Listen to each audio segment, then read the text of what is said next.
Nutrición Imperfecta con Marta Mármol.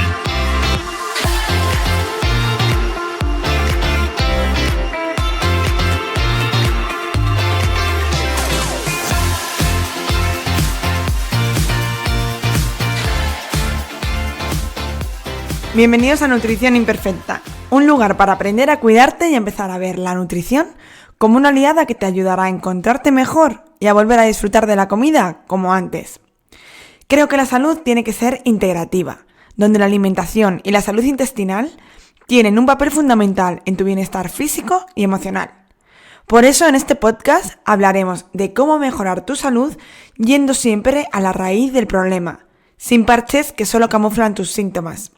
Si quieres que te acompañe personalmente para mejorar tu salud, puedes escribirme en martamarmol.com o apuntarte a mi newsletter donde recibirás consejos y trucos para tu día a día. Bienvenidos a Nutrición Imperfecta. Hoy tengo conmigo a Ramón Celada, que es una persona que me da muchísima envidia, como estábamos hablando ahora, porque siempre nos da sus verdes días en Instagram en un espacio maravilloso y hoy pues tengo la suerte de hablar con él aquí en el podcast. Así que nada, bienvenido Ramón, muchísimas gracias. Muchas gracias a ti, Marta. Sí, los verdes días en Galicia la verdad es que me dan la vida. La naturaleza y el mar se han vuelto indispensables.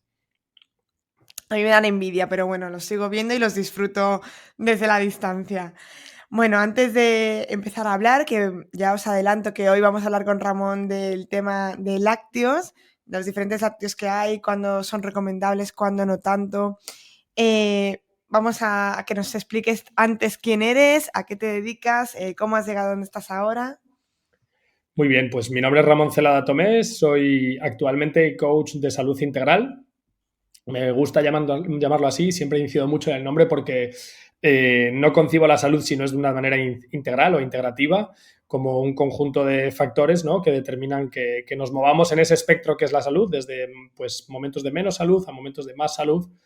Y luego coaching, porque al final lo que yo hago, a pesar de que hay una parte de tratamiento de patologías, clínica, etcétera, al final se trata de un acompañamiento. Se trata de estar ahí con la persona y de cogerla de la mano y poco a poco acompañarlo en un camino de autoconocimiento y aprendizaje para ver cuáles son los pilares que están fallando en este momento o que han fallado en otros momentos de su vida y poder reconducirlo y poquito a poco ir pues corrigiendo desequilibrios, problemas, síntomas, enfermedades que aparecen, basándome sobre todo pues en un trabajo bastante intenso sobre la parte psicoemocional, sobre la digestión y la alimentación, por supuesto.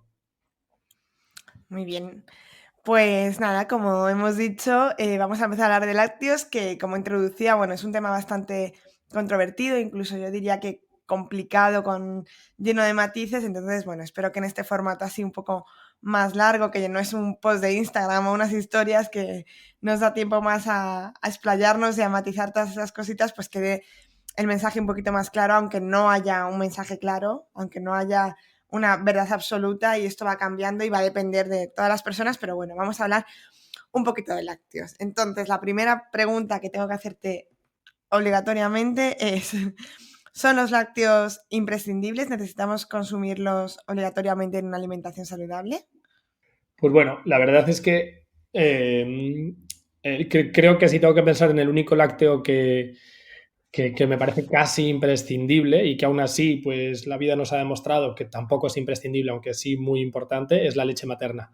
Entonces, aparte de la leche materna, que ahí ya entramos en otro tema, lo que son los lácteos, y como lácteos entiéndase siempre los lácteos, es decir, todo aquello que deriva de las leches animales, es decir, por mucho que llamemos leche de soja, leche de coco, leche de avena, no son lácteos, ¿vale? Entonces, para mí lo más importante es diferenciar bien esto. Los lácteos, tal cuales, son aquello que deriva de las leches animales, ya sea de vaca, de oveja, de cabra, que son los más habituales, también hay de búfala, de yak, etcétera, de camello en otros países, pero bueno, lo que en nuestro entorno yo creo que lo más habitual son los lácteos de vaca y luego los lácteos de oveja y de cabra. Los lácteos incluyen la leche en sí e incluye también todos sus derivados, ¿no? Hablamos de yogures, de kéfir, de mantequilla, de ghee, bueno, de todo lo que venga derivado de Quesos. la nata, ¿no? Los quesos y todo lo que viene derivado de la propia leche. Entonces, ¿es imprescindible un lácteo para el ser humano en nuestro entorno actual? No, no es imprescindible. No es imprescindible, puesto que, bueno, lo que más se conoce, ¿no? El nutriente por el que más se suele hablar de los lácteos y por el que se suele recomendar es el calcio, pero bueno, ya hay muchos estudios que demuestran que el calcio no viene simplemente de los lácteos, incluso hay alimentos que pueden llegar a aportar con un intestino en buena salud, pueden llegar a aportar una cantidad de lácteo incluso superior o sea, de calcio, perdón, superior a la de los lácteos, ¿no?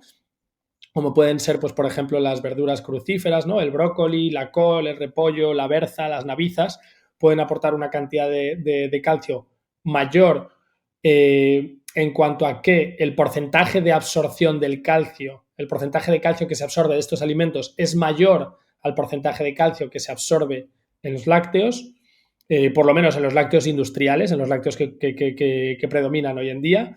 Entonces, hay alimentos que superan en cuanto a absorción el porcentaje de calcio. Es cierto que estos alimentos, en la cantidad a lo mejor que habría que comerlos para obtener todo el calcio, pues habría que consumir grandes cantidades, pero bueno, al final se equilibra, ¿no? O sea, por ejemplo, por poner un ejemplo, pues del brócoli, hay estudios que dicen que se llega a absorber el 61% del calcio que aporta, ¿no? Ese calcio está sobre todo en el tallo, pero pues la leche se habla de un 32%, entonces es dobla la cantidad de calcio que se absorbe, pero también es verdad que contiene en números absolutos menos calcio, entonces bueno, al final si hablásemos de cantidades absolutas estarían a lo mejor pues similar, pero hay muchos alimentos que contienen calcio, ¿no? O sea, en dietas veganas y vegetarianas, sobre todo veganas, muchas veces recurren al tofu, al tofu que tiene calcio, ¿vale? El tofu que está hecho con sales cálcicas. También hay legumbres que aportan calcio, frutos secos, ¿vale? Hay muchas otras. Las sardinillas, cuando vienen con su espina, son una fuente increíble de calcio.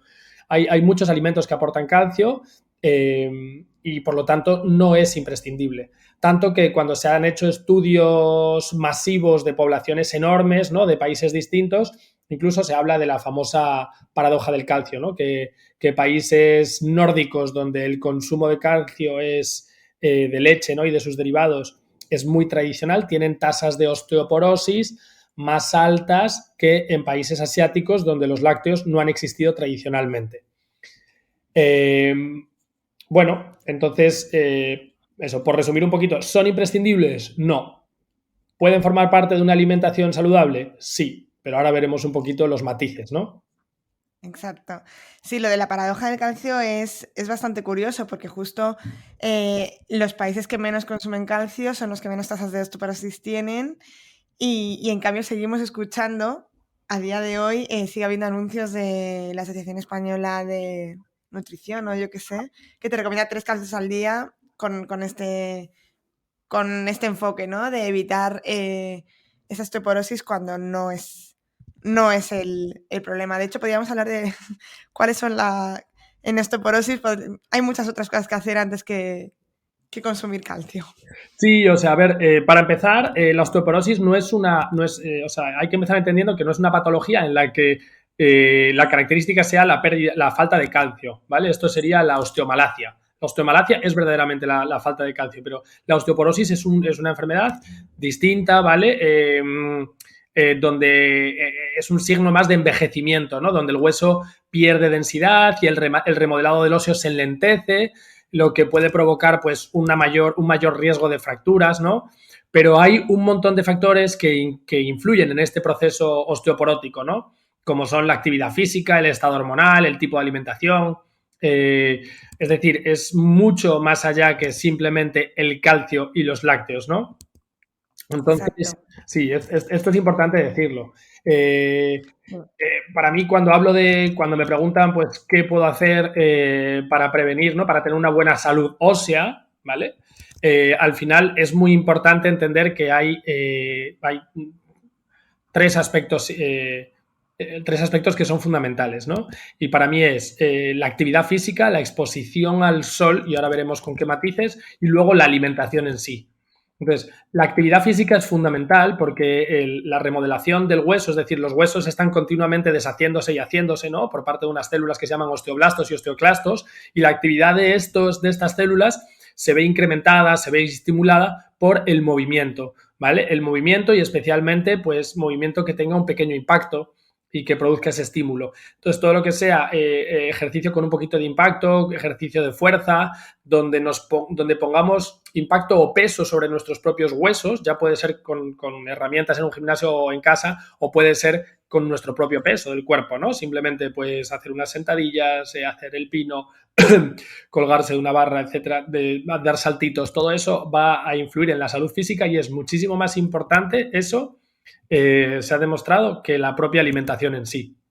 Decía la exposición al sol, y aquí si ya hacemos deporte al aire libre tenemos 2 en 1, porque la vitamina D es fundamental para la salud ósea. Y la vitamina D sabemos que se fabrica por el impacto de los rayos UVA en nuestra piel, siempre y cuando tengamos unos niveles de colesterol adecuados, con lo cual aquí la grasa se vuelve fundamental. Y entonces la vitamina D y la vitamina K2 son fundamentales para que el calcio vaya donde tiene que ir, para que los huesos tengan una buena salud, y la vitamina D3 sabemos que hoy en día sí es la verdadera pandemia y hay unos niveles donde, bueno, los niveles saludables se sabe que a partir de 60 nanogramos por decilitro empezamos a ver verdadera salud, con lo cual todo lo que esté por debajo de eso, o sea, y ya si está por debajo de 30, que verdaderamente es el umbral que se utiliza en la medicina actualmente, estamos en grave riesgo no solo de problemas óseos, sino de problemas que tengan que ver con toda nuestra inmunidad. Así que por seguir un poquito con los nutrientes, aunque este es un nutriente que viene principalmente del sol, si nos pasamos a la alimentación, está claro que también hay fuentes de vitamina D, pero que son menores, ¿no? O sea, el hígado de bacalao, el aceite de hígado de bacalao ha sido una fuente tradicional siempre, no solo de vitamina A, por supuesto, pero también de vitamina D. Las setas, los huevos, ciertos lácteos, pescado graso, pero al final son cantidades mínimas que no son necesarias para que tengamos unos buenos niveles de vitamina D, y hoy en día sí o sí, para mí sí o sí, por lo menos la mitad del año, 6 meses al año, necesitamos suplementación, supervisando siempre esos niveles en analíticas, pero se vuelve totalmente necesaria. Totalmente. Además, en la alimentación, si ya nos aportaba poca cantidad en proporción a lo que necesitamos, cada vez menos, porque al final, pues los lácteos que has mencionado, que justo estamos hablando de ellos, para que estas leches tengan vitamina D, al final los animales han tenido que estar expuestos al sol y por desgracia pues, los alimentos que consumimos a día de hoy o los huevos de las gallinas tienen que estar al sol, y esto pues muchas veces, incluso aunque elijamos unos huevos de gallinas ecológicas, bueno, pues nos están asegurando que están en el suelo, pero tampoco sabemos qué exposición han tenido y bueno, pues nos metemos ahí en el bucle, lo que tú dices. Al final hay que, para asegurarnos unos niveles, hay que... Sí, hay que suplementarse. Siempre nos va a dar, muchas veces, bueno, ya se entra en otro debate, pero ecológico o bien criado al aire libre, ¿no? Son conceptos distintos y que sería interesante luego, o sea, bueno, entrar en otro momento en ese tema. Pero en cuanto a la alimentación, al final, muchas personas se preocupan, ¿no? Y se medican y los medican por temas de falta de mala salud ósea, vamos a decir, que no tiene que ver necesariamente con un problema de falta de calcio, y normalmente, pues, nos preocupamos de consumir calcio, pero no nos preocupamos de no expulsarlo, es decir, y de su absorción. Es decir, que yo puedo estar tomando lácteos, sin embargo, no estar absorbiendo bien el calcio y que no vaya donde tiene que ir porque no tengo el nivel adecuado de ciertas vitaminas y sobre todo porque estoy consumiendo exceso de sal y de azúcar, ¿vale? Estoy hablando sobre todo de alimentos procesados, envasados, conservados, de bollería, de bebidas azucaradas, de yogures de sabores. ¿Por qué? Porque cuanta más sal comemos y cuanta más azúcar comemos, más eliminamos a través de la orina el calcio, ¿ok? Hay que entender también que si ya comemos sano y ya hemos eliminado todo lo que es alcohol, refrescos, zumos, comida basura, etcétera, también tenemos una fuente, la mayor fuente de sal en la alimentación española es el pan.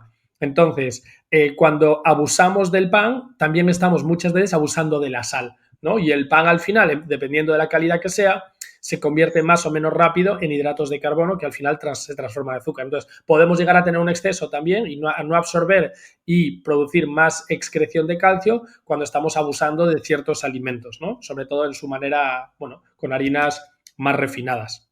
Entonces, No hay que olvidar que los huesos, además de calcio, que parece que los huesos solo se componen de calcio, ¿no? Y los huesos están compuestos principalmente por proteína, ¿no? Y el colágeno es una de las proteínas principales. Entonces, digamos que el colágeno va formando la estructura del hueso y encima se van depositando sales de fosfato cálcico y de otros minerales. Entonces, el consumo de proteína, especialmente, ¿no?, en edades de crecimiento y luego también en edades tardías donde la degeneración del hueso es más acelerada, es muy importante el consumo de proteína, especialmente de proteínas animales, ¿vale? Entonces, para mí es fundamental que por lo menos en 2 comidas principales del día, preferiblemente en la mañana y el mediodía, para no hacer cenas muy copiosas, haya un buen aporte de proteína animal. El magnesio es fundamental y vale, se encuentra en pipas de girasol, en frutos secos, en legumbres, en algún pan integral. Vitamina K2, que está en el chucrut, en la leche entera o en lácteos enteros, en la caballa, el huevo. Bueno, son alimentos que también se vuelven imprescindibles.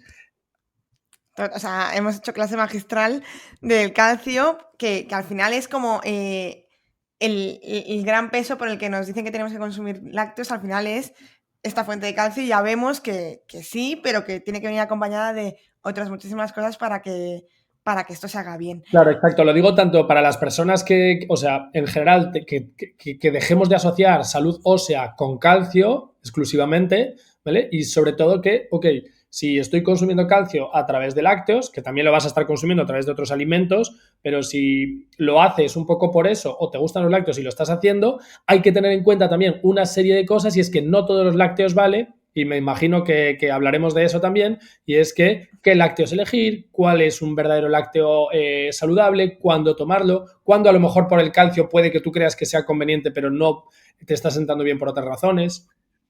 Vamos a meternos ya de lleno en eso. ¿Qué tipos de lácteos tenemos? Y vamos a hacer como un orden cuáles evitar siempre, o sea, evitar siempre que podamos, y cuáles son pues más recomendables en algunos casos. Vamos a meternos ya en ese mundo. Muy bien, aquí va a haber va a haber un tema en particular que va a ser controvertido y lo sé, y además, bueno, creo que voy a hablar igualmente de ello porque es un tema que muchas veces no se habla o que nos ceñimos exclusivamente a lo que recomiendan las autoridades, y es que es el tema de la leche cruda o la leche pasteurizada, ¿vale? Sé que es un tema muy controvertido, entonces quiero empezar por esto. ¿Por qué? Porque siempre que hablo de alimentación y que hablamos de alimentos, lo más importante para mí es la calidad de ese alimento o la calidad de la materia prima con el que está fabricado, ¿no? Entonces, no olvidemos que la materia prima aquí es la leche y que todo lo demás deriva de la leche. Por lo tanto, aunque hay matices y los veremos, si los lácteos que yo tomo, si yo no tomo leche, pero tomo lácteos que derivan de una leche de dudosa calidad, pues entonces los derivados, es decir, la mantequilla, el queso, el yogur, el kéfir, el ghee, pues el ghee, que es una mantequilla clarificada, ¿no?, a la que se le ha eliminado la parte proteica también, pues entonces estaré tomando unos lácteos que son de peor calidad. Por lo tanto, lo primero de todo a la hora de evaluar un lácteo o si voy a consumir o no lácteos es, ¿tengo acceso a lácteos de calidad? Por lo tanto, en cuanto a que iba a entrar de lleno ya en un tema muy controvertido, lo decía porque sé que la leche cruda no se recomienda, ¿vale? Es algo que no está recomendado porque hay un peligro microbiológico, ¿no? Es decir, no nos podemos asegurar que no haya, o sea, digamos que el riesgo microbiológico de consumir leche cruda se supone que, bueno, y es verdad que el tratamiento, ¿no?, y la higienización en general en nuestra sociedad ha salvado muchas vidas, pero también es cierto que hemos llegado a un punto en el que nos estamos higienizando todo tanto que nos estamos alejando de un medio natural en el que vivimos y donde los microorganismos están presentes y estarán siempre presentes, y por mucho que hagamos, jamás se van a ir. Bacterias, virus, levaduras, o sea, todo forma parte de nuestro entorno, ¿no? Forma parte de de nuestro entorno, forma parte de nosotros. Nuestra microbiota es un conjunto de microorganismos increíble, numerosísimo, y bueno, y entonces estos microorganismos no siempre, de hecho, el 90% o más del 90% de los microorganismos que hay en el planeta son o beneficiosos o neutros.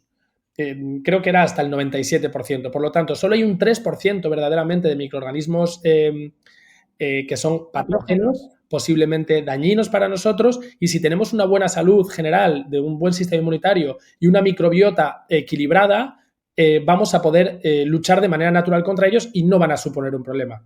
Entonces, ¿a qué voy con esto? Voy a que, bueno, yo sé que hay pues ciertos momentos en los que conviene tener más precaución y el ratio beneficio-riesgo no compensa, entonces hay ciertas etapas de la vida, como es el embarazo, donde por supuesto que no se recomienda ni siquiera leches que estén, o sea, quesos que estén hechos con leche cruda, pero yo vuelvo al tema de la leche cruda y vuelvo a que cuanto más desnaturalizamos un alimento, más lo alejamos de su estado natural y por lo tanto más extraño le resulta al cuerpo. Y no olvidemos que al final el cuerpo es un organismo que ha evolucionado a lo largo de miles de años con un entorno natural y que solo en los últimos 50, 60 años, 100 años podría decir, hemos empezado a alterar nuestro medio, a alterar los alimentos de manera que se conserven mejor, que en teoría sean más seguros, ¿no? A nivel de higiene, pero eso no quiere decir que sean más sanos.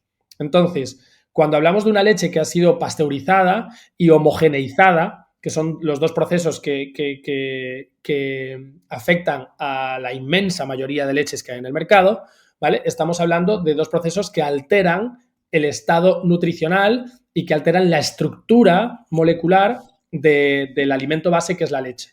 Entonces, si yo pasteurizo una leche, bien, genial, y es cierto, oye, estamos evitando el riesgo microbiológico, pero también estoy desnaturalizando. Y hay estudios en los que se ha demostrado que, por ejemplo, pues la pasteurización y otros medios de conservación donde se aplica calor y frío, pues destruye ciertos nutrientes, ¿no? Como pueden ser vitaminas del grupo B o la vitamina E.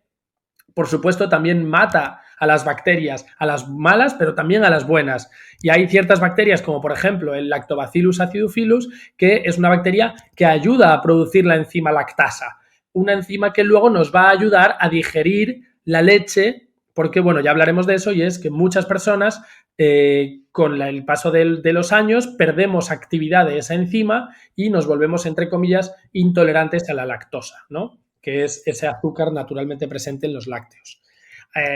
Entonces, se destruyen ciertas vitaminas, pero se destruyen también una serie de moléculas, de proteínas, que son súper importantes a nivel inmunitario, y como son la lactoferrina, la IgA secretora, la lisozima, ¿vale? Que se ha visto que se pueden disminuir desde un 25, 26 hasta un 66%, ¿vale? Entonces, son moléculas que son súper importantes y que son inmunorreguladoras, que son antiinflamatorias, pero que con estos tratamientos pues se destruye. Entonces, no quiero decir que sea el fin del mundo, pero sí quiero decir que entendamos que no son procesos inocuos, que no son procesos de los que solo salen beneficios. También hay un perjuicio a nivel de la calidad nutricional y inmunorreguladora que tienen los lácteos. No en vano, parte de la maravilla de la leche materna es que contiene unos niveles de lactoferrina y de IgA, que es como el anticuerpo de las mucosas, muy elevado, ¿no? Entonces, la inmunidad de los bebés y de los futuros adultos depende de una buena alimentación.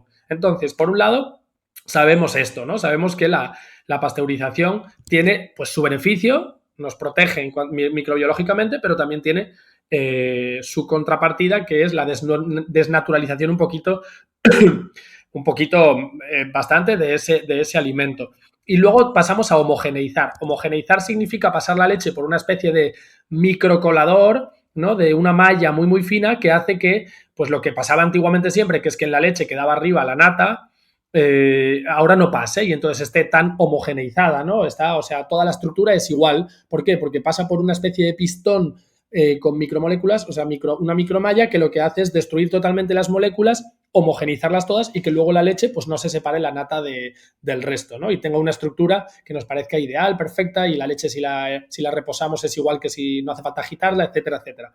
Entonces, estamos desnaturalizando un proceso y eso hace que luego a nivel digestivo y a nivel asimilación de nutrientes el cuerpo no lo reconozca de la misma manera, ¿vale? Entonces, además de haber estudios científicos, para mí es un poquito sentido común. Cuanto más alejo el producto de su estado natural, más difícilmente lo reconoce mi cuerpo, hasta el punto de que ciertos sistemas inmunitarios, que no olvidemos que el sistema inmunitario no se dedica solo a a reconocer, o sea, a defendernos, perdón, sino que el primer paso del sistema inmunitario es reconocer para saber de qué tiene que defendernos. Entonces, cuanto más extraño sea un alimento, un tóxico, lo que sea, cuanto más raro sea, más extraño le resulta a nuestro sistema inmunitario, más probabilidad va a haber de que reaccione contra él, es decir, de que cause inflamación, que es esa respuesta del sistema inmunitario, ¿no? Y por eso muchas veces también oímos que los lácteos son inflamatorios, pueden ser inflamatorios, ¿no? En ciertas circunstancias, y luego entraremos en eso.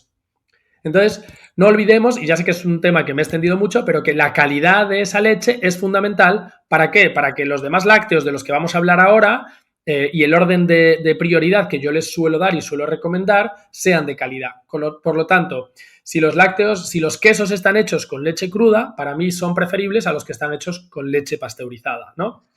No vamos a encontrar prácticamente yogures que estén hechos con leche cruda, ¿vale? No se venden prácticamente en el mercado, ni siquiera los ecológicos. Sin embargo, hay que entender también que en el proceso de fermentación, ¿no?, que sufren los lácteos más recomendados para mí, y ahora ya entramos un poquito en eso, y la fermentación es un proceso en el que las bacterias naturalmente presentes en ese alimento van consumiendo ciertos nutrientes para ellas, ¿no? Y con esos nutrientes crecen. Esos nutrientes principalmente suele ser la lactosa, que es el azúcar, un tipo de hidrato de carbono naturalmente presente en los lácteos. Por eso siempre que vamos a ver el contenido de azúcar o de hidratos en un lácteo, siempre va a tener contenido en azúcar o en hidratos.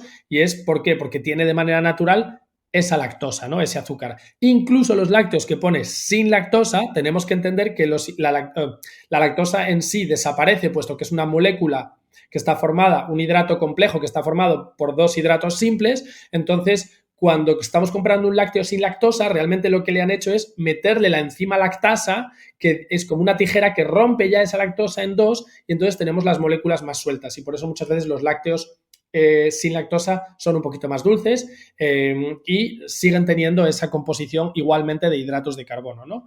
Me he desviado un poquito del tema, pero todo era para decir que cuando los lácteos se fermentan, se alimentan de esa lactosa y por lo tanto van proliferando las bacterias, por eso va fermentando el producto, van esos probióticos, pero al mismo tiempo se va reduciendo el contenido en lactosa. Entonces, ¿esto por qué es interesante? Nos interesa porque, como ya sabemos, la población genéticamente tiene una predisposición a perder la lactasa, que es esa enzima, esa tijera que rompe la lactosa, y por lo tanto, si no digerimos, una de las razones por las que los lácteos pueden sentar muy mal es porque no digerimos bien la lactosa. No es la única razón, y luego entraremos a la parte proteica, ¿no?, de por qué también pueden ser tan mal, pero es una de las razones. Entonces, lácteos fermentados como el yogur y el kéfir o como los quesos que también están fermentados, entonces vemos que se toleran mejor a nivel digestivo. ¿Por qué? Porque se va reduciendo la cantidad, cuanto más fermentado está, cuanto más curado en el caso de un queso, más fermentado en el caso de yogures y kéfir, menos lactosa tiene y más digestivo se hace y más probiótico se vuelve. Entonces, por esa razón, mi recomendación número 1 es que los lácteos que consumamos sean prioritariamente fermentados, como son el queso, el yogur y el kéfir, ¿vale? Volviendo un poquito a la leche, tenemos que decir también que no es lo mismo una leche de vaca que una leche de oveja o de cabra, ¿no? Y entonces esto lo podemos unir con por qué a veces los lácteos, aunque sea sin lactosa, me sientan mal o no me convienen, aunque a mí me sienten bien. ¿Por qué? Porque los lácteos tienen una parte de hidrato de carbono, pero también tienen una parte proteica, igual que tienen una parte grasa. Aprovecho para decir que siempre los lácteos para mí son recomendables si son enteros, es decir, nunca desnatados, nunca light, nunca semidesnatados, puesto que lo que nos interesa es que, bueno, una serie de grasas y de ácidos grasos y de vitaminas que se absorben con grasa y que cuando retiramos la grasa perdemos no solo la capacidad, o sea, perdemos esos nutrientes y la capacidad de absorberlos, como es la vitamina D, la vitamina E, pero también la vitamina K, pero también el ácido butírico, el ácido linolénico conjugado, que se ha visto que tiene muchos beneficios para la salud. Además, ya está más que desmontado el mito de que la grasa saturada y especialmente la de los lácteos tiene problemas a nivel cardiovascular. Se ha visto que no. En revisiones sistemáticas y metaanálisis, que son los estudios científicos que revisan un montón de estudios científicos, se ha visto que no hay asociación entre consumo de lácteos enteros y problemas cardiovasculares, metabólicos, diabetes, etcétera, ¿vale? en cuanto a la grasa en sí. Pero como hablábamos, entonces si yo consumo, ya estoy dando pistas de que el consumo para mí de un lácteo ideal es que sea entero, con toda su grasa, y que sea preferiblemente fermentado en cuanto a prioridad y frecuencia. ¿Qué tipo de lácteo? Vaca, oveja o cabra, que son los más habituales, aunque búfala también hay, porque la verdadera mozzarella está hecha con leche de búfala. Pues la prioridad número 1 yo diría es que que evitemos la vaca, ¿vale? O que la reduzcamos al mínimo posible. ¿Por qué? Porque tiene un tipo de proteína, ¿vale? Hablemos de que la leche tiene la lactosa por un lado, la grasa por otro y luego tiene la proteína. En la parte proteica tiene 2 proteínas principales, el suero y la caseína, ¿vale? El suero es el liquidito que se forma, ¿no? Cuando hacemos los quesos y que luego la industria la utiliza para hacer proteínas de suero, ¿no? En polvo, etcétera, que es un alimento también que puede ser muy saludable. Es algo que está entre camino, o sea, a medio camino entre alimento y suplemento y que puede ser muy recomendable también. El suero por un lado y luego por otro lado el resto y la inmensa mayoría de la proteína de los lácteos es caseína. La caseína es de diferentes tipos y hay una en particular, la más abundante, que es la beta-caseína. Es la más abundante en los lácteos animales, pero la menos abundante en la leche materna. Entonces ya ahí nos da una pista de que la composición de las leches animales y la materna no es la misma y hay diferencias. Entonces, cuando esta beta-caseína, que se llama así, ¿no? La proteína, puede ser de 2 tipos, A1 o A2, ¿vale? Ahora ya se empieza a hablar un poquito más de esto porque ya empieza a haber en supermercados convencionales leches y derivados de vacas que tienen la proteína tipo A2, ¿vale? Hablemos de esto. La mayoría de vacas de todo el mundo tienen una proteína tipo A1 y por eso se suele decir que es más inflamatoria. ¿Por qué? Porque la proteína humana es de tipo A2, la proteína de la leche materna es de tipo A2, igual que la de oveja, igual que la de cabra, igual que la de búfala y ciertas razas de vacas. Aquí en Galicia tenemos la suerte y poco a poco irá llegando a toda España de que tenemos marcas como Deleite o Calecoy que están hechas no solo con animales bien alimentados y bien criados, sino con razas seleccionadas para que solo produzcan, ¿no? Para que genéticamente, de manera natural, hayan producido solo leche tipo A2, que por lo tanto estaríamos hablando de una leche igual a la de, a nivel proteico, ¿no? Menos inflamatoria, como la de oveja, la de cabra y la de búfala. Entonces, elijamos siempre preferiblemente o estas marcas o leches que vengan de ovejas y de cabras y de búfalas porque será menos inflamatoria. ¿A qué me refiero con que puede ser inflamatoria? A que esa proteína, lo que se llama beta-caseína, se ha visto en estudios científicos y en mucha experiencia clínica, pero hay muchos estudios científicos que lo demuestran y que podremos poner en las notas si quieres, y es que esta leche, esta proteína, muchas veces no es bien digerida y cuando no es bien digerida puede llegar a atravesar el intestino, ¿no? En forma de... La proteína cuando se digiere se deshace en forma de péptidos y esos péptidos luego en aminoácidos, ¿no? Son como los ladrillos. Entonces esos péptidos, hay unos en particular que se llama beta, que cuando son digeridos se convierten en beta-casomorfina, ¿no? Beta-casomorfina 7. No estoy... y esa beta-casomorfina 7 son esos péptidos sin digerir, ¿no? Que cuando hay un exceso de permeabilidad intestinal, que es algo que es bastante habitual hoy en día, entonces esos péptidos, esas moléculas atraviesan la pared intestinal y provocan una reacción del sistema inmunitario, ¿no? Y inducen la liberación de histamina. Entonces, bueno, con todo lo que eso puede producir a nivel de secreción de moco, de reacciones más alérgicas, y por eso hay personas que notan a lo mejor que si dejan los lácteos durante una temporada, ven como sus síntomas alérgicos, asmas, mucosidades, catarros, bronquitis, pueden llegar a mejorar, ¿no? Entonces, a veces no se dan cuenta de que hay esta relación hasta que no los han dejado durante una buena temporada. Entonces, tenemos eso por un lado, pero también sabemos que esta beta-casomorfina 7 es un componente opiáceo y entonces de ahí su posible relación con ciertas enfermedades, incluso a nivel neurodegenerativo o del neurodesarrollo, como puede ser el autismo, ¿vale? Después no vamos a entrar mucho en este tema, pero está relacionado también con problemas de acné, de diabetes, de asma, como decía, ¿no? Esa producción de moco, etcétera, etcétera. Entonces, es verdad que hay un informe bastante extenso de la Autoridad Europea para la Seguridad Alimentaria donde dice que que estas relaciones no tienen fundamento, ¿no? Que no hay prueba de lo que sucede esto en adultos sanos, que la leche A1 y enfermedad cardiovascular, pues el estudio fue hecho en conejos, o que la asociación con diabetes tipo 1 es estadística y no se puede extrapolar. Pero también es cierto que hay estudios donde se ha visto que esta relación está demostrada en bebés con apnea o en bebés que recibieron biberón de leche de vaca maternizada. Entonces, ojo con cómo se hacen los estudios para bien o para mal, porque la asociación que dice, la asociación, perdón, la Autoridad Europea para la Seguridad Alimentaria dice que no hay relación en personas sanas. Pero claro, hoy en día tenemos que tener en cuenta que la mayoría de personas vivimos con un exceso de permeabilidad intestinal que por lo tanto nos vuelve no sanos, ¿no? Y con una inflamación crónica. ¿Qué pasa? Que eso no aparece en las analíticas y eso no nos habla de ello la medicina actual y por lo tanto esas personas que entre comillas están sanas pueden estar siendo afectadas por esto y por otras cosas, ¿no? Como ha sucedido en la actualidad, ¿no? Que creemos que estamos sanos, pero no lo estamos tanto. Sí.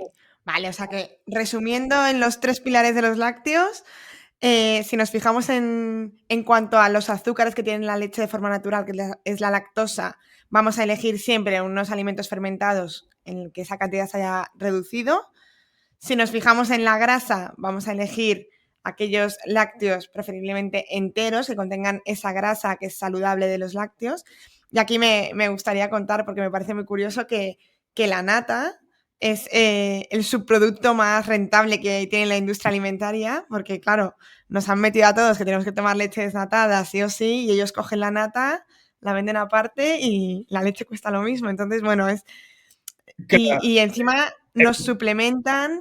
Efectivamente, y luego las leches vienen enriquecidas con todo aquello que se ha perdido al desnaturalizar el producto, ¿no? Entonces, como Exacto. yo le quito la grasa a los lácteos, como dices tú, te la vendo por otro lado, con lo cual mi beneficio es doble, pero por otro lado, ese lácteo además lo enriquezco con vitamina E, con vitamina D, con vitamina A, por decir cosas, ¿no? O con calcio, cuando sé que eso ya viene de manera natural en alimentos si lo comprase entero tal cual viene de la naturaleza, ¿no? Efectivamente. Con lo cual, elijamos lácteos que sean preferiblemente de cabra, oveja, búfala o de vaca tipo 2, ¿no? Como los de Calecoy y de Leite o otras marcas que pueda haber, pero bueno, yo las digo porque son las que más conozco en mi entorno y poco a poco, bueno, como además son marcas gallegas, pues arriba.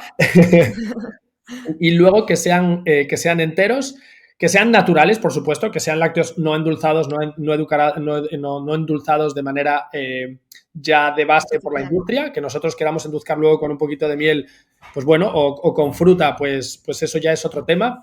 Que sean enteros, que sean eso, de origen de cabra, oveja o búfala y que sean fermentados preferiblemente como el yogur, el kéfir y el queso. No quiere decir esto que no se pueda consumir ghee y mantequilla, ¿no? Que son las dos grasas así principales que se obtienen de los lácteos. Por supuesto que sí, o la nata. También siempre que vengan de estos animales bien criados, ¿vale? Por supuesto. Y en último lugar dejaría la leche, vamos, dentro de los lácteos así más convencionales, sé que hay muchos más, pero dejaría la leche simplemente porque es un alimento que al no estar fermentado y al estar tan alterado, porque son leches homogeneizadas y pasteurizadas, no veo el interés en consumirlo, ¿vale? Puesto que la cantidad de calcio y de nutrientes se multiplica con la fermentación, ¿vale? Porque la fermentación no hace solo que sea más digerible el alimento, sino que también potencia ciertas vitaminas y minerales. Con lo cual, tenemos beneficios por todas partes. Ghee y mantequilla es cierto que va a ser más complicado encontrarlos de oveja, de cabra, de búfala o de proteína 2, poquito a poco, pero bueno, si ya lo hacemos con los fermentados, pues ya estamos consumiendo por lo menos menos cantidad. Vale. ¿En qué casos crees que es recomendable una retirada de lácteos por completo? Vale, a ver, antes de entrar en ese tema, discúlpame porque se me quedó una cosa que es súper importante y es que yo creo que aludí a ella, pero por si acaso, y es que busquemos siempre lácteos que vengan de animales bien criados, ¿no? O sea, que estén criados al aire libre, que coman hierba, que es lo que tienen que comer, porque si no, cuando los animales comen piensos o comen cereales o legumbres, que es lo que les hace que sean más rentables para la industria, y no comen hierba, forraje, heno, entonces lo que va a pasar es que el perfil nutricional también cambia, tiene menos omega 3, tiene más omega 6, es más inflamatorio, ¿vale? Hay menos cantidad de nutrientes y, por supuesto, el animal no está criado en unas condiciones éticas, que es lo que hace que también sea sostenible a largo plazo. En cuanto a la pregunta que me has hecho de en qué casos yo personalmente, basado también en ciencia y en mi experiencia clínica, recomendaría eliminar totalmente los lácteos, pues desde luego, por lo menos como prueba, en procesos, o sea, cuando hay autoinmunidad, ¿vale? Vamos a empezar por casos a lo mejor más fuertes. Cuando hay enfermedades autoinmunitarias, como puede ser un hipotiroidismo, como puede ser incluso una celiaquía, ¿vale? Que la asociamos al gluten, pero sigue siendo una enfermedad autoinmunitaria, como puede ser la artritis reumatoide, como puede ser la psoriasis, ¿vale? Por hablar de algunas de las más famosas, la diabetes tipo 1, que es una enfermedad también autoinmunitaria. Ahí no olvidemos de que hay un sistema inmunitario que está atacando a nuestro propio cuerpo por confusión, por X razones, ¿no? Entonces, todo lo que sea, no olvidemos que el sistema inmunitario se encuentra en un 80% en el aparato digestivo y en el resto de mucosas del cuerpo. Entonces, todo lo que altere el equilibrio de esas mucosas, de la pared intestinal o de la mucosa pulmonar o nasofaríngea, va a hacer que la inmunidad esté alterada y por lo tanto que haya más inflamación y por lo tanto que esas enfermedades se vean empeoradas o que nos causen más brotes o que no remitan como querríamos. Entonces, yo cuando hay autoinmunidad, por lo menos en un primer momento, me gusta retirar los lácteos totalmente. Luego, cuando ya vamos sanando el intestino de la persona, cuando vamos aportando nutrientes para que el sistema inmunitario tenga todo lo que necesita, vamos equilibrando otros factores, ¿no? Como el ejercicio, la actividad física, el sueño, el estrés, etcétera, podemos reintroducir, empezando pues por esa calidad, pues, por las prioridades que hemos hablado antes, ¿no? Lácteos de oveja, de cabra, de proteína 2, de vaca, etcétera, etcétera. Pero desde luego yo los eliminaría en un primer momento.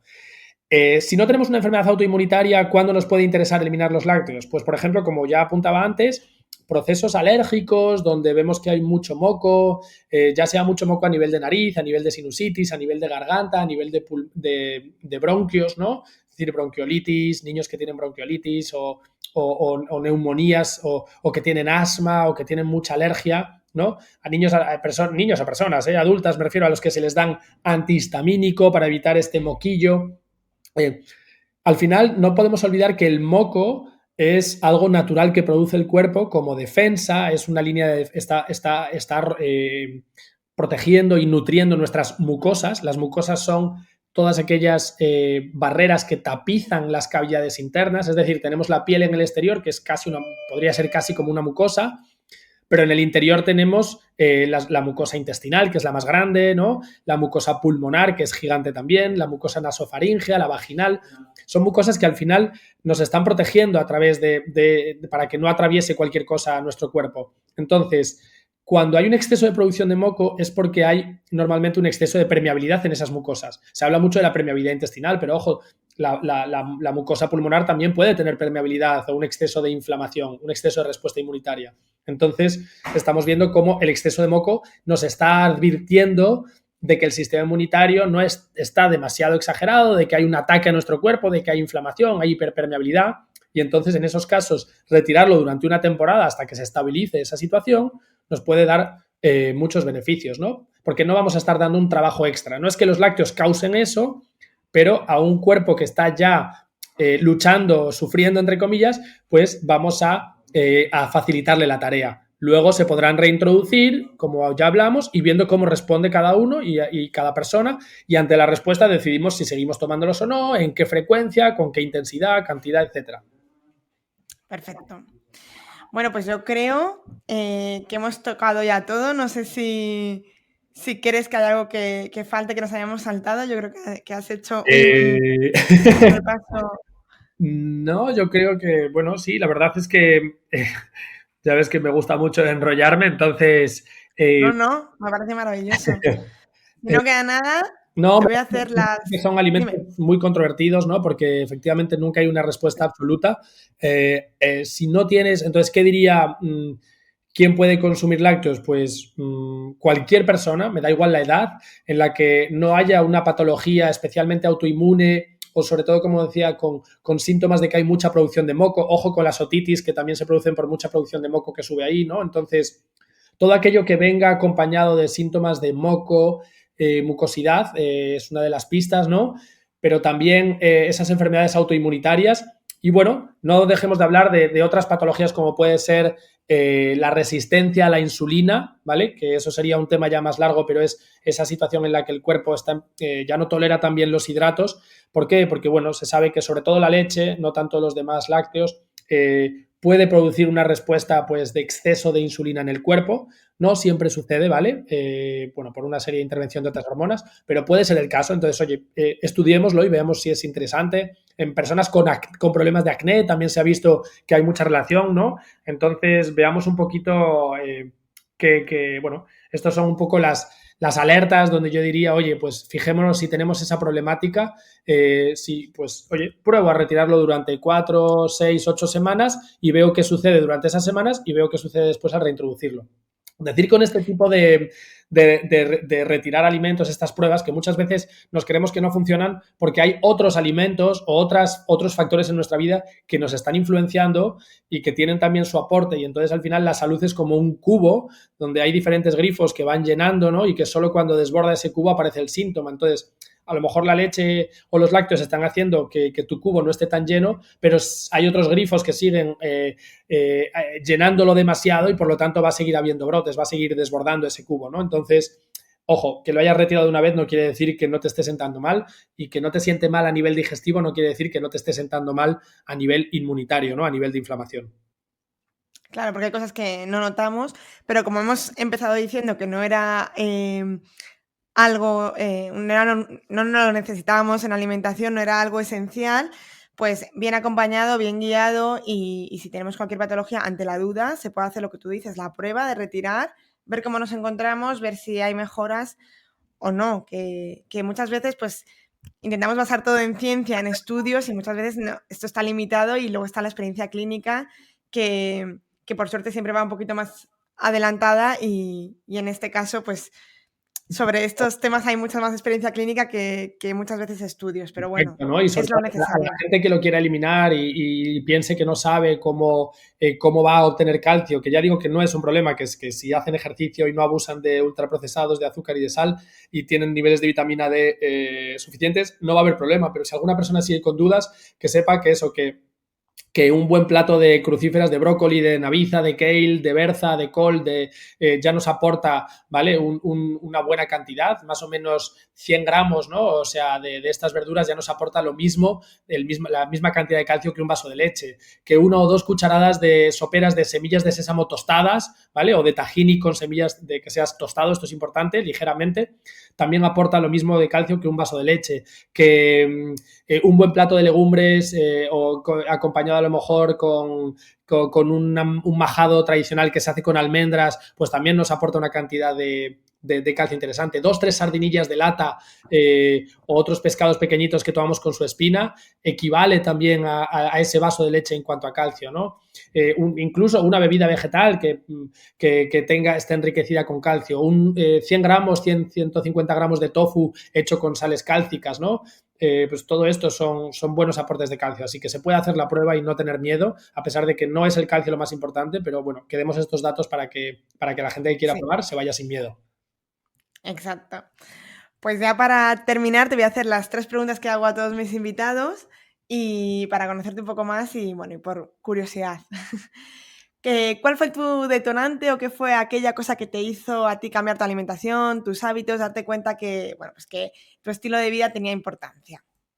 Vale, pues verdaderamente fue el querer estar bien. Es decir, hubo un momento en mi vida en el que por diversas circunstancias, ¿no? Tanto laborales como personales, sobre todo psicoemocionales, me di cuenta de que no estaba bien y de que aunque tenía pues mucho dinero, un trabajo estupendo, porque no me he dedicado siempre a esto, ¿no? En su día pues yo soy de formación traductor-intérprete, luego me dediqué a la moda durante mucho tiempo, trabajé en multinacionales, viví en el extranjero con sueldos muy buenos en ciudades y barrios como muy guays, pero pues eso está claro que yo creo que la mayoría sabemos, aunque no lo apliquemos, que no nos da la felicidad ni el bienestar, ¿no?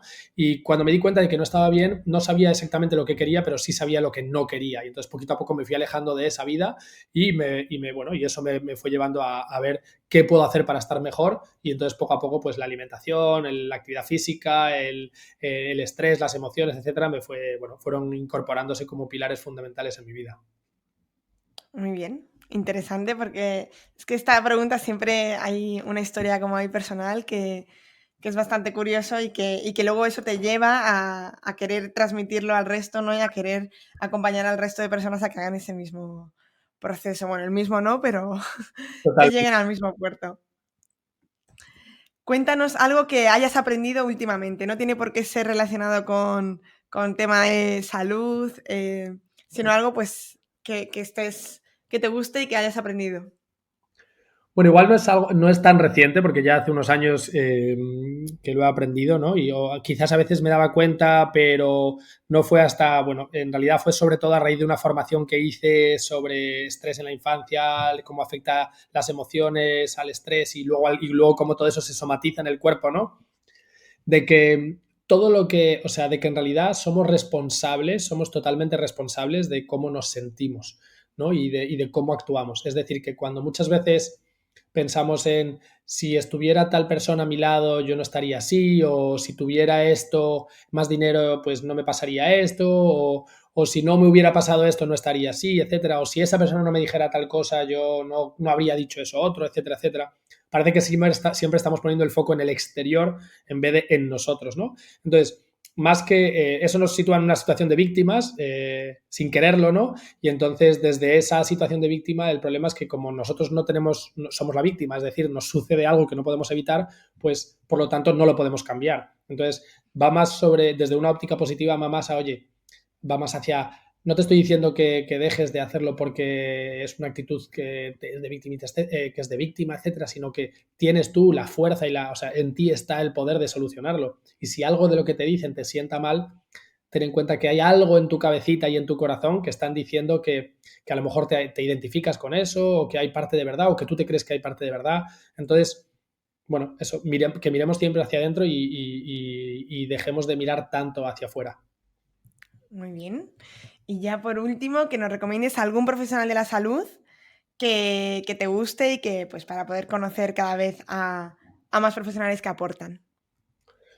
Uf, a una persona solo. Bueno, Bueno, sí, es complicado decir solo a una persona, hay muchísimas, ¿no? Pero bueno, desde luego, pues por decir a alguien que trabaja en la línea, en una línea muy cercana a la mía y que además somos compañeros de trabajo, diría Gabriela Pocovi, NutriGabi en redes sociales. Es una persona magnífica y por supuesto una profesional con una copa del pino y de ella se puede aprender muchísimo, no solo de nutrición, microbiota, inmunidad, que son sus áreas de especialidad profesional, sino por supuesto en todo lo que tiene que ver con vivir una vida plena, equilibrada, en línea con los valores. Bueno, esa es mi recomendación. vale, perfecto. Además me encanta Gaby, así que estamos de acuerdo. Y ya para finalizar, ahora sí que del todo, cuéntanos dónde podemos encontrarte, tu página web, tu Instagram, tus redes sociales. Sí, mi página web, o sea, yo soy Ramón Celada, Celada se escribe con Z, que es algo que, entonces, para encontrarme en Instagram es Celada Tomé, con mis dos apellidos, dando ahí visibilidad también a mi madre, que algo tiene que ver. Es no solo el apellido Celada, sino también Tomé. Mi página web es ramoncelada, sin embargo, .com. Esos son los dos sitios principales, o sea, en la página web en sí con la publicación de artículos en el blog más largos, pero también a través de un newsletter que, bueno, que suelo enviar un poco cuando no tengo una estructura eh, regular, es decir, no siempre te voy a estar bombardeando con newsletters, pero sí procuro que sean cosas muy prácticas, entonces a lo mejor una vez al mes, a veces dos veces al mes como muchísimo, a veces durante un mes no escribo, dependiendo un poquito, entonces intento dar información, pues bueno, un poco más privilegiada para aquella gente que me sigue desde mi comunidad más interna, que es ese newsletter, donde hay más de 3.000 personas ya ahí trabajando, o sea, relacionándonos y está muy guay. Y luego, por supuesto, en Instagram, ¿no? Celada Tomé, como decía, son las dos plataformas donde estoy más activo. En mi página web podrán encontrar ebooks, la verdad que informativos sobre este tema de la inmunidad, la microbiota, etcétera, ebooks de recetas, un libro que he publicado junto con mi marido Dani Santalla sobre alimentación baja en hidratos y antiinflamatoria, es decir, sin lácteos también. Aunque como dijimos no siempre son inflamatorios, pero en este caso, como las alimentaciones bajas en hidratos muchas veces se basan en digamos que las compensan con mucho lácteo, pues era la intención de dar esa alternativa, ¿no? ¿Cómo puedo comer más bajo en hidratos y sin embargo sin lácteos? Entonces ahí está ese libro que tiene una guía sobre la alimentación antiinflamatoria, etcétera, y que se puede comprar en mi página web. Qué bien, bueno, dejaré todo esto bien anotado en las notas del programa en martamarmol.com para que podáis acceder a golpe de clic a todas estas cosas que nos has dejado, ¿vale? Fenomenal. Muchísimas gracias, Ramón. De verdad me ha parecido un podcast súper interesante. Como te decía, hemos abordado todos esos temas así un poco escabrosos que me parece súper bien y que, bueno, que no queda una respuesta clara y porque no la hay y que cada Claro, uno, bueno, pues nunca nada es blanco o negro, evidentemente todo es cuestión de matices y como decimos los gallegos, siempre depende. Y depende siempre. Y yo siempre digo, si algo no depende, que os salten las alarmas. Si algo es un mensaje muy claro y conciso, que te chirríe por algún lado porque Sí, hay algo que no os porque está siempre se está diciendo. buscando un poquito el titular amarillista, ¿no? Que nos gusta, somos muy de polarizar las cosas y nos gusta que nos digan sí o no y no nos gusta que nos suelten rollos y nos cuenten matices porque entonces es más difícil, ¿no? Entonces tengo que pensar y tengo que aplicarlo y ver cómo Exacto. me sienta. No, quiero que me digas sí o no. Claro, pónmelo fácil. Sí Exacto. o no, a mí depende si en qué situación ya se complica la cosa. Así que eso, muchísimas gracias y bueno, seguro que nos vemos en el futuro. Seguro que sí. Muchísimas gracias a ti, Marta, por la invitación y ha sido un placer estar aquí. Y hasta aquí el episodio de hoy, espero que hayáis aprendido, que os haya quedado claro.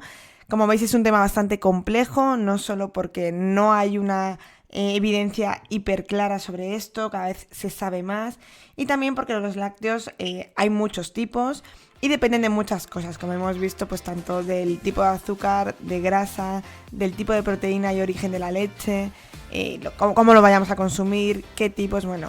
Por supuesto, espero que haya quedado claro cuáles no debemos consumir y de aquellos que sí, bueno, pues cuáles los que más nos aportan y cuál elegir en cada uno de los casos. De todas formas, como siempre recomiendo, si tu caso es algo complicado y es algo que quieres que alguien te recomiende especialmente para ti, pues ponte en contacto con un profesional que será el que mejor te pueda guiar en tu caso personal. Nos escuchamos en el siguiente episodio aquí, en Nutrición Imperfecta.